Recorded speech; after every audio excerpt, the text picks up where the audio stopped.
L'ambassade d'Italie au Royaume du Maroc et l'Institut culturel italien de Rabat ont marqué la 28e édition du Salon international de l'édition et du livre, avec une participation remarquable sous le thème « La stupeur de la culture italienne ». Je suis très heureux d'être ici au ciel et ici pour vous présenter aussi les pavillons italiens et notre participation à la Foire du livre.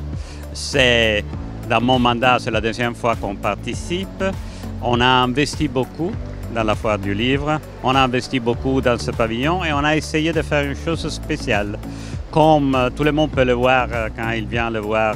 eux-mêmes, le pavillon italien il est un peu différent par les autres pour l'utilisation extrême de la technologie digitale et pour tous les sujets qu'on va traiter. On a choisi d'être ici pour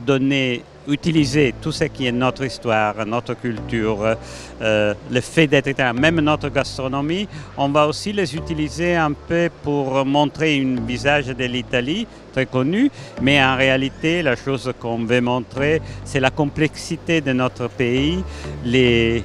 tous les aspects et à travers le point d'entrée de la culture, de l'art, de l'histoire, de la cuisine et tout ça, on va parler de la technologie italienne, on va parler de la culture italienne, on va parler aussi des relations entre l'Italie et le Maroc, avec un programme que chaque jour, on aura 4-5 événements. On a fait une chambre immersive digitale dans les pavillons italiens. Donc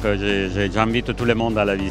visiter. Et dans l'une des présentations, parce qu'on va changer chaque jour, mais il y a un sujet commun qui c'est la racine méditerranéenne commune. Le ministre Mehdi Ben Saïd, hier, à la fête de l'Union européenne, il a parlé des Romains qui étaient ici. Et c'est un point commun, l'Empire romain qui est arrivé jusqu'au Maroc, mais en réalité, je dirais que c'est vraiment la culture de la Méditerranée et la culture de la vision de la Méditerranée pas comme une frontière, mais comme une mer qui unisse toute une série de cultures et qui rend certaines cultures très proches, comme la culture marocaine et la culture italienne. C'est très simple, ça suffit de regarder la situation des communautés marocaines en Italie, leur niveau d'intégration, le fait qu'on a de plus en plus chaque année des personnes qui ont la double identité, la nationalité italienne et la nationalité marocaine. Et ça, c'est un processus très positif qui est en train de devenir de plus en plus important pour nos deux sociétés. Cette présence a offert au public marocain une occasion inédite de s'immerger dans la richesse de la littérature, de la culture et de la langue italienne, tout en stimulant un dialogue interculturel profond et enrichissant. Les fils d'Ariane, on peut dire qu'il existe parmi tous les écrivains et les intellectuels que nous avons invités pour cette édition du Ciel, c'est qu'effectivement il y a non seulement une recherche de l'identité, mais en même temps, on a la recherche de la culture qui puisse être un vecteur, des multiplicateurs de connaissances et des dialogues interculturels entre tous les peuples. Les visiteurs ont pu vivre une expérience immersive exceptionnelle avec des œuvres d'art contemporain, des performances musicales et théâtrales, ainsi que des hommages vibrants à des figures emblématiques italiennes telles que Giacomo Puccini. Je suis ravi de revenir au Maroc pour présenter au nom de CIDIM,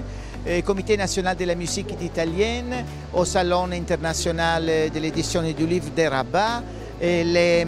bandes dessinées consacrées à la vie de Giacomo Puccini, publiées par Edizioni Curci et CIDIM. Je suis Giacomo Puccini de Alessandro Polito et Laura Perdezzoli, un texte adapté aux enfants de 7 ans et plus et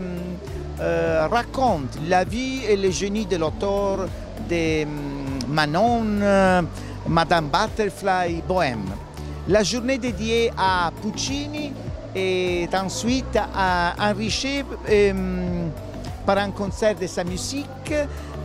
confié à deux jeunes talents musicaux italiens, le soprano Gesua Gallifoco, le ténor Giuseppe Infantino et le pianiste Alfredo Zilioli. protagonistes des concerts sont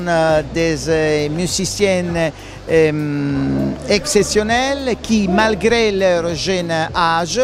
sont très connus, très appréciés en Italie et à l'étranger pour leur solide technique et la qualité de leur interprétation qui, dans ce contexte,